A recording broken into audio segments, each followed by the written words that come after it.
Yang pertama, ini bagi masyarakat awam juga perlu diketahui. Dalam pandangan Islam, nasab ini persoalan yang sangat sensitif. Mau kita melakukan pendekatan dengan hadis riwayat Al-Bukhari dan Muslim yang tersambung pada sahabat Abu Dzar Al-Ghifari, saking sensitifnya Nabi memberikan pengingat. Jika nasab yang benar itu kemudian sengaja diputus, maka resikonya adalah kufur. Ma min rajulin idda'a, tidaklah seorang lelaki mengaku li ghairi abihi, kepada menasabkan sesuatu kepada yang bukan dari bapaknya, jalur nasabnya, fahuwa kufrun, maka dihukumi dengan kufur.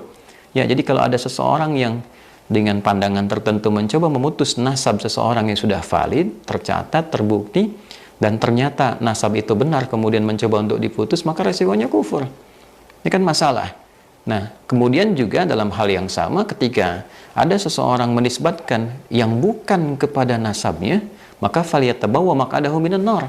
Kalau seseorang mengaku-ngaku bagian dari nasab yang bukan nasabnya, maka tempatnya di neraka. Nah, oleh karena itu ini persoalan yang tidak mudah. Ya, jadi jangan ditarik ke ranah kalangan masyarakat awam. Selesaikan di ranah ilmiah, ada pengujinya, ada hakimnya, ada bukti-buktinya, ada sistematikanya, sehingga tidak nanti banyak orang terjebak pada satu masalah yang ini jadi problem kemudian hari saat kembali kepada Allah Subhanahu wa taala. Siapa yang akan bertanggung jawab kalau tiba-tiba ada orang mencaci maki nasab tertentu kemudian tidak seperti kenyataannya dan dia menghukumi terputus lalu terkena kemudian dengan ancaman hadis ini? Yang bertanggung jawab siapa? Kan jadi masalah. Nah, jadi nasab itu sangat sensitif, dinisbatkan kepada yang bukan dari turunannya masalah, mengaku-ngaku bermasalah, berbangga-bangga juga masalah. Assalamualaikum warahmatullahi wabarakatuh. Ini adalah video yang cukup viral tentang pernyataan saudara kita Ustadz Adi Hidayat. Pernyataan ini dikesankan Ustadz Adi Hidayat meminta agar diskusi tentang nasab ini dihentikan. Saya melihat video ini disebarkan untuk menjadi penengah. Saya pikir ini bukan penengah, tapi justru bisa mengambangkan masalah, bahkan bisa mengaburkan masalah, bahkan bisa memperkeruh masalah. Kemudian yang berikutnya, saudara kita Ustadz Adi Hidayat tampaknya kurang teliti dalam perkara ini. Mengapa saya mengatakan kurang teliti? Ketika beliau beristidlal dengan hadis Nabi yang disebutnya dari Sahih Bukhari dan Sahih Muslim, ma min rajulin idda'a li ghairi abihi. Kan hadis ini jelas menggunakan manafiyah yang maksudnya kepada jumlah fi'liyah. Mestinya ini ada istisna. Coba kita buka bab istisna. Tapi beliau, saya katakan kurang teliti, justru mengatakan bahwa kufrun.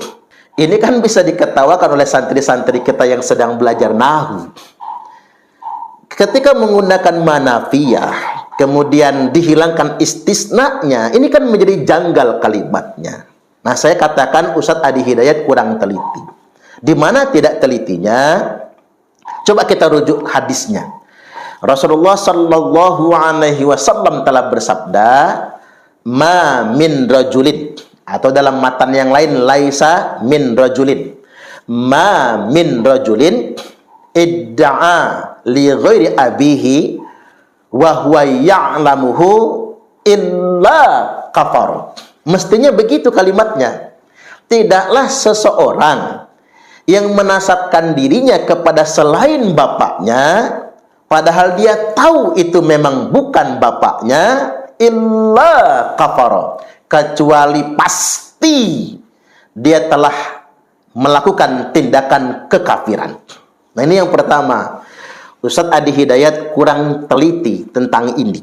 Yang kedua, lebih tak teliti lagi ketika beliau beristidlal dengan hadis ini untuk membangun pernyataan tentang larangan memutuskan nasab seseorang atau nasab yang sudah sahih kemudian dianggap terputus. Itu bisa jatuh kepada kekafiran. Loh, dalilnya bukan ini, dalilnya bukan hadis ini, salah dalil nantinya. Kan jelas kalimatnya.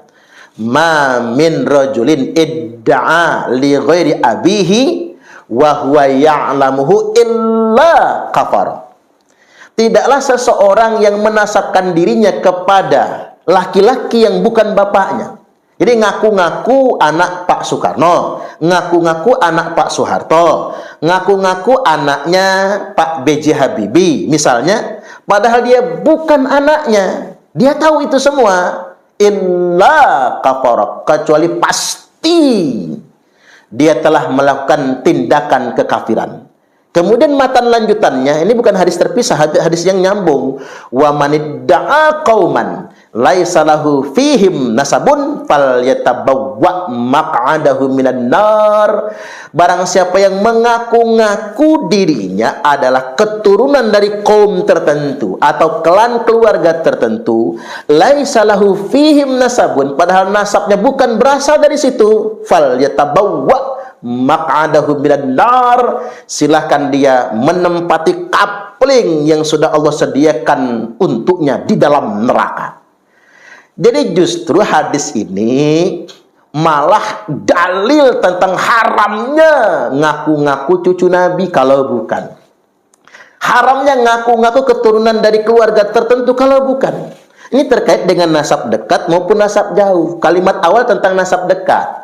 Kalau bukan bapak kita, jangan diaku bapak kita. Maksudnya begitu. Kecuali kalau nggak tahu, karena nggak pernah dikasih tahu. Sudah tahu si fulan ini bukan bapaknya, diaku-aku sebagai bapaknya. Misalnya, maka dia telah melakukan tindakan kekafiran. Nah, selanjutnya ini terkait dengan nasab jauh. Wa manidda'a qauman, barang siapa yang mengaku-ngakui suatu kaum, sadah Rasulullah misalnya, dzurriyyat Nabi misalnya, atau keluarga tertentu, atau fam tertentu, atau klan tertentu, dia ngaku-ngaku berasal dari keluarga tertentu. Misalnya saya nih ngaku-ngaku keluarga Asegaf, padahal bukan. Saya ngaku-ngaku keluarga Al-Attas atau keluarga bin Yahya, padahal bukan. Barang siapa yang ngaku-ngaku dia berasal dari klan tertentu, keluarga tertentu, dari nasab jauh tertentu, padahal bukan, fal yatabawwa maq'adahu minan nar. Tuh klaimnya, suruh ngapling tempat tinggalnya di dalam nerakanya Allah Subhanahu wa taala. Jadi justru hadis yang dipakai oleh saudara kita Ustaz Adi Hidayat ini tentang larangan ngaku-ngaku kalau bukan. Nah, tentang penafian nasab, menafikan nasab, sebetulnya dalilnya bukan itu. Ada riwayat dari Imam Tabrani, matannya begini, wa manittafa min nasabin wa indaqqa kafara billah. Barang siapa yang sengaja menafikan nasab, jadi sengaja kita menafikan nasab seseorang, wa indaqqa, walaupun nasab itu samar sekalipun, kafara billah, hati-hati, yang menafikan tersebut telah kafir kepada Allah Subhanahu wa taala. Hati-hati. Makanya nggak boleh kita main menafikan nasab. Nah, dalam konteks ini siapa? Bukan Kiai Imad. Kalau Kiai Imad itu jelas dengan hujah dan dalil, 100% yakin Bani Ba'alwi bukan cucu Nabi. Kalau Kiai Imad itu justru menjaga nasab suci atau kemuliaan nasab suci Rasulullah Sallallahu Alaihi Wasallam. Nah, yang dimaksudkan dengan menafikan nasab tersebut adalah kebiasaan orang menafikan nasab Wali Songo. Kan ada orang yang mengatakan, nah, Wali Songo itu nasabnya terputus. Wali Songo itu bukan dzurriyyat Nabi. Ada juga yang mengakui Wali Songo itu min sadah Rasulullah Sallallahu Alaihi Wasallam. Tapi di sisi lain mereka mengatakan, tapi sudah 5 abad, keturunannya tidak tercatat, terputus, nggak perlu diakui lagi. Nah ini, wa manittafa min nasabin, hati-hati loh yang suka menafikan nasab Wali Songo. Wa indaqqa, walaupun belum masih samar, mungkin kata orang pati obor, katakanlah, karena mungkin catatannya masih berserakan, misalnya manuskripnya belum pasti misalnya. Barang siapa yang sengaja menafikan nasab Wali Songo, kafara billah, maka dia telah kafir kepada Allah Subhanahu wa taala. Termasuk hari ini yang dengan sengaja membelokkan nasab Wali Songo kepada Ubaidillah.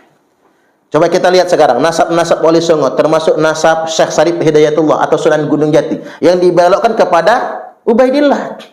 Katanya mereka marga Azmat Khan, kata mereka. Padahal manuskrip yang lebih tua menunjukkan Wali Songo termasuk Sunan Gunung Jati itu bukan dari Ubaidillah, Bukan dari Azmat Khan, tapi Musa Al-Kazim. Ini memang betul-betul syarif asli. Wali Songo itu kebanyakan sayyid, tapi memang bukan dari Ubaidillah. Nah, ini hati-hati yang suka membelok-belokkan nasab Wali Songo. Saya menghimbau kepada segenap keturunan Wali Songo, termasuk Naat, agar kembali memverifikasi manuskrip-manuskrip tua, karena sejauh ini Wali Songo sudah dinasabkan kepada Ubaidillah. Kalau dinasabkan kepada Ubaidillah, rugi kita. Mengapa? Itu nasab yang sudah terputus, nasab cangkokan. Jadi kita harus temukan manuskrip asli yang benar, yang sampai kepada Rasulullah Sallallahu Alaihi Wasallam, yakni dari jalur Musa Al-Kazim. Ini penting, karena sudah ada yang coba membelokkan nasab. Hati-hati yang suka membelok-belokkan nasab. Dia bisa jatuh kepada kekufuran. Dia bisa jatuh kepada apa yang disebutkan oleh Nabi, fal yatabawwa maq'adahu minan nar. Silakan mengkapling sendiri tempat tinggalnya di dalam neraka. Kemudian yang kedua, yang terkait dengan video Ustadz Adi Hidayat, sudahi saja diskusi ini.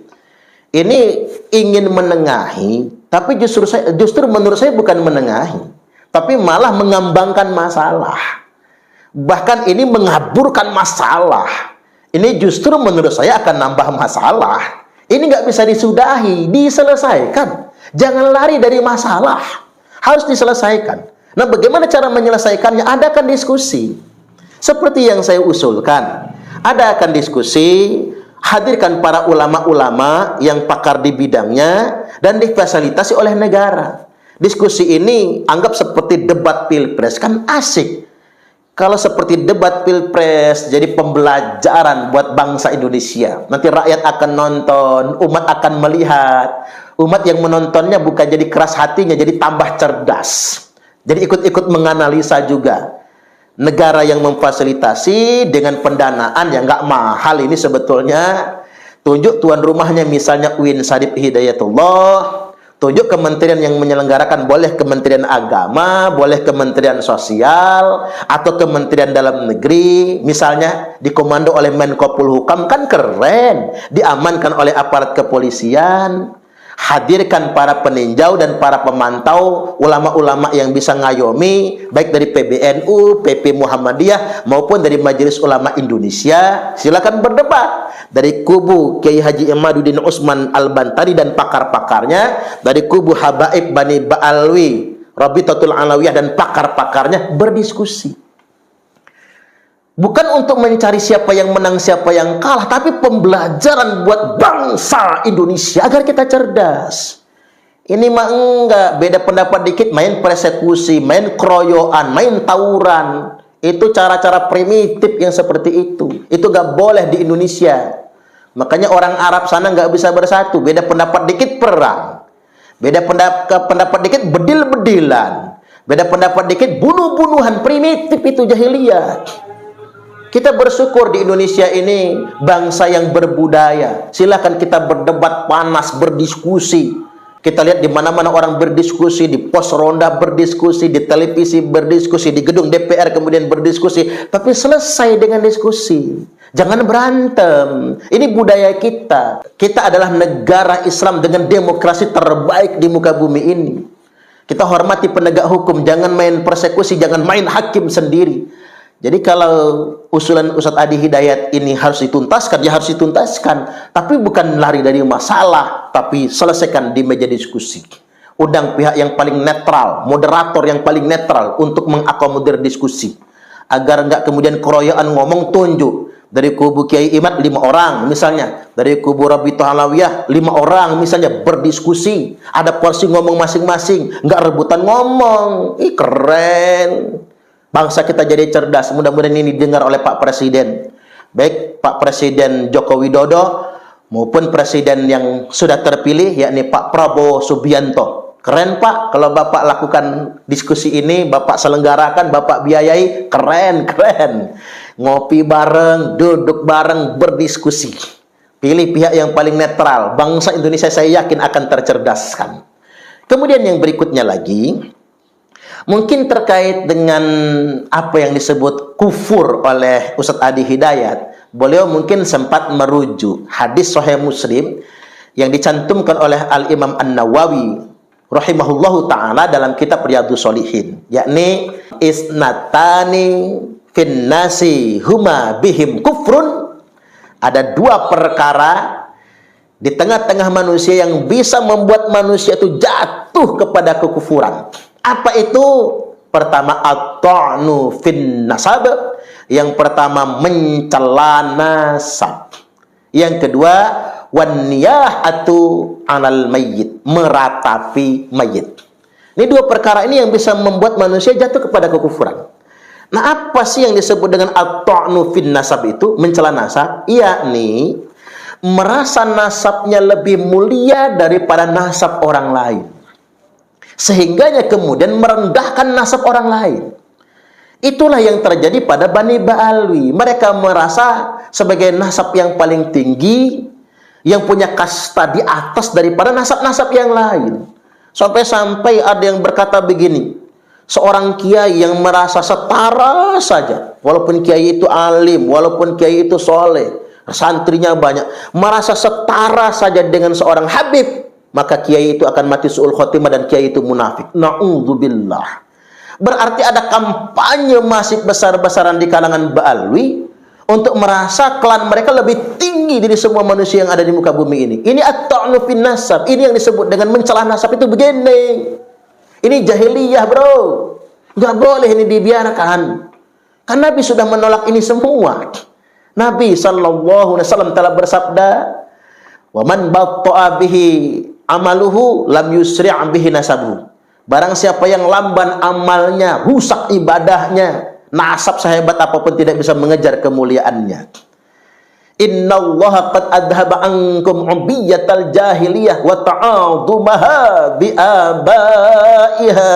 Sesungguhnya Allah telah mencabut dari kalian semua kesombongan dan kebanggaan jahiliyah, di mana bangsa jahiliyah itu dibangun berdasarkan feodalisme dan strata sosial, kastanisasi.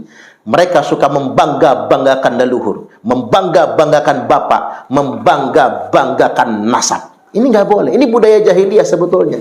Dan saya berpikir semua ulama wajib meneliti, termasuk Ustadz Adi Hidayat, meneliti siapapun yang mengaku-ngaku sebagai cucu Nabi. Sebagaimana perintah ulama kita Al-Hafiz Ibnu Hajar Al-Haytami rahimahullahu ta'ala, yang bagi likulli ahadin ayyakuna lahu ghiratun fi hadan nasabi syarif. Setiap orang mesti punya sensitivitas, sensibility, mesti punya kecemburuan dengan nasab mulia keturunan Rasulullah sallallahu alaihi wasallam. Wadhabatuh, dan ulama wajib meneliti, memeriksa dengan seksama klan, keluarga atau orang yang mengaku-ngaku sebagai cucu Nabi, hatta la yantasib, sampai-sampai tidak ada lagi yang berani menasabkan, menyambungkan nasab, mencangkokkan nasab ilaihi sallallahu alaihi wasallam kepada Rasulullah. Ahadun illa bihaqq, seorang pun tak akan berani kecuali dengan data yang benar. Artinya memang wajib dong bagi para ulama mengkonfirmasi dan mempertanyakan. Siapapun yang mengaku cucu Nabi wajib diteliti dan dipertanyakan. Nah, hari ini terkait dengan nasab Ba'alwi, apa yang dikaji oleh Kiai Imad itu kan berdasarkan hujah. Pertama, berdasarkan kitab nasab. Kiai Imad sampai hari ini belum terbantahkan. Dari tahun wafatnya Imam Ahmad bin Isa yang mereka klaim tahun 345 Hijriah wafatnya, tidak ada satu pun catatan yang menyebutkan Imam Ahmad bin Isa punya anak yang bernama Ubaidillah. Baru muncul pada tahun 895 Hijriah, itu pun Habib Dewe yang mengklaim. Namanya Habib Ali bin Abu Bakar As-Sakron dalam kitab Al-Burqatul Musyiqah. Coba 895 dikurang 345, berarti ada 550 tahun lamanya, nggak ada catatan. Ya kalau sudah 5 abad lebih namanya ngaku-ngaku, namanya nggak bisa sembarangan kita. Sekarang saja kalau saya ngaku anaknya Soekarno, walaupun jaraknya belum begitu lama, belum nyampe 1 abad jaraknya, orang sudah mengatakan Parman ngaku-ngaku. Apatah lagi sudah 5 abad setengah lamanya. Nah sampai hari ini coba, termasuk para kiai, para ulama yang mendukung Ba'alwi sebagai cucu Nabi, silakan para kiai bantu kami mencarikan konfirmasinya. Kalau memang antum semua yakin betul Ba'alwi ini cucu Nabi, carikan kitab yang mengkonfirmasi keberadaan ini. Mengapa harus nggak ada catatan selama 5 abad lebih lamanya? Ini yang pertama. Jangan bodohi umat, jangan indoktrinasi umat, jangan paksa umat untuk percaya kalau nggak ada datanya. Yang kedua, konfirmasi dari kitab eksternal selain kitab nasab. Katanya kan begini, Ubaidillah itu adalah al-alim al-allamah, dia seorang mujtahid. Bahkan saya sempat dengar dari Romo Kiai Haji Miftahul Akhyar yang mengatakan kalau Ubaidillah itu adalah seorang mujtahid, ulama besar pada zamannya, al-alim al-allamah. Nah, kalau memang begitu, pasti ada catatan, ada kitabnya, ada fatwanya, ada komentar ulama yang lain tentang ini. Kalau sewayahnya Imam Syafi'i, Imam Hanafi, Imam Malik, Imam Hambali, atau Imam Al-Ghazali lah, atau Imam Nawawi kan jelas. Beliau dikenal sebagai ulama, ada kitabnya. Ada konfirmasi catatannya dari kitab-kitab lain yang menyebutkan beliau ulama. Nah, Ubaidillah dari mana? Kita tunggu itu semua. Nah, belum lagi kemudian dari tes DNA. Berdasarkan tes DNA, Bani Ba'alwi terkonfirmasi haplogrupnya G. Sama sekali bukan keturunan Nabi. Karena kalau keturunan Nabi Ibrahim, Nabi Ismail, Nabi Ishak alaihimussalam, keturunan Bani Hashim sebagai klan keluarganya Nabi, termasuk keturunan Bani Abdul Muthalib, disepakati harus J1 DNA asal usulnya. Loh, Ba'alwi ini haplogrupnya G, nggak bisa ngaku cucu Nabi. Itulah mengapa kemudian hikmahnya ada seorang ahli DNA yang kagetnya bukan main.